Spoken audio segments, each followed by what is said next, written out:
Hello everyone, शुभ सकाळ. कसे आहात तुम्ही सगळे? तुमच्या सगळ्यांचं आपल्या यूट्यूब चॅनलमध्ये खूप खूप मनापासून स्वागत.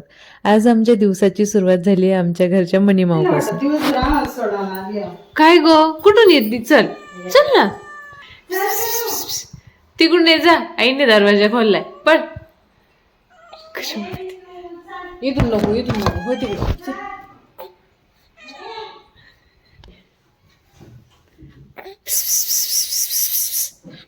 चल इकडून ये, चल चल चल चल.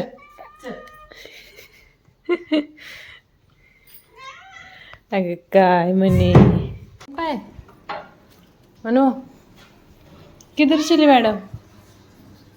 हाय त्याच्यात खा.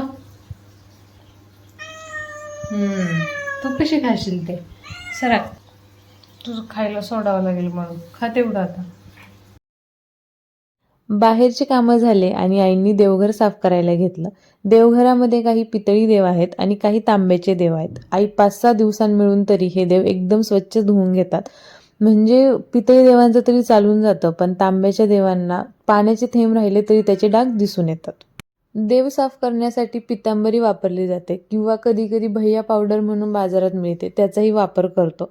आणि दोन्ही नसेल तर आपला रामबाण उपाय, लिंबू आणि मीठ ह्याने तर एकदम स्वच्छ निघतात. आमच्याकडे पितळी देवांमध्ये विठ्ठल रुक्मिणी, छोटीशी साईबाबांची मूर्ती, मळगंगा देवी, अन्नपूर्णा देवी आणि हंसराज असे देव आहेत. आणि आपले तांब्याच्या देवांमध्ये आपले टाक. आईंचं देवघर साफ होईपर्यंत म्हटलं चला वॉशिंग मशीन लावून देऊयात. काही कपडे हाताने धुवून झाले होते, पण जे आठवड्यातून कधीतरी धुतो आपण टॉवेल, छोट्याशा ज्या गोधड्या, तर म्हटलं ते वॉशिंग मशीनला लावून द्यावेत. म्हणजे बाकीचे कामे आवरेपर्यंत हे वॉशिंग मशीन होईल आणि याच्यात सुकून पण निघतील. बाहेर थोडं ऊन कमी होतं, तर म्हटलं हे जर हाताने धुतले आणि वाळले नाही तर त्याचं उबट वासेल, त्यापेक्षा मशीनलाच लावूयात. धुवून निघतील आणि सुकूनही निघतील. आमच्याकडे जी वॉशिंग मशीन आहे ही वर्लपूल कंपनीची आणि टॉप लोडची आहे. आणि ही 7.5 kg वेट ते कपडे धुतले जातात.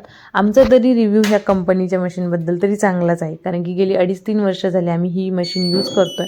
पण आमच्याकडे असं जास्त काही त्याला खर्च आला नाही. फक्त स्टार्टिंगचं जे 1 वर्ष असतं त्याच्यात सर्व्हिसिंग करून जातात, त्यांचेच लोक येतात आणि सर्व्हिसिंग करतात.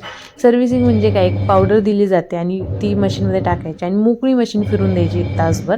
आणि आपल्याला कधी मध्ये वाटलं की ते आपल्याला 3 पावडरचे पॅकेट देऊन जातात, ते आपण टाकून फिरवायचे.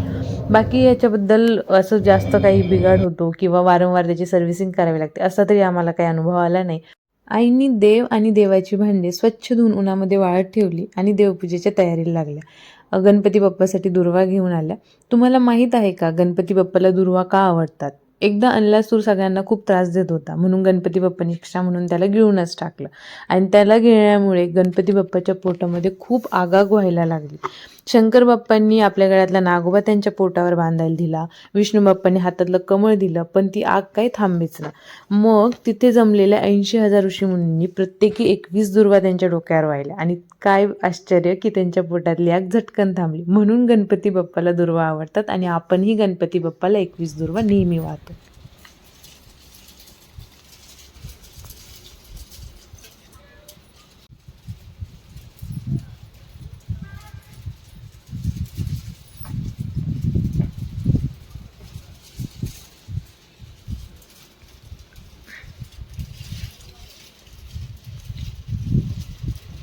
हा होता आपला आजचा व्हिडिओ. कसा वाटला नक्की कमेंट करून सांगा आणि अशाच नवनवीन व्हिडिओसाठी चॅनलला सबस्क्राईब करायला विसरू नका. भेटूया उद्याच्या नवीन व्हिडिओमध्ये. तोपर्यंत व्हिडिओ बघितल्याबद्दल सर्वांचे मनःपूर्वक आभार मानते. धन्यवाद.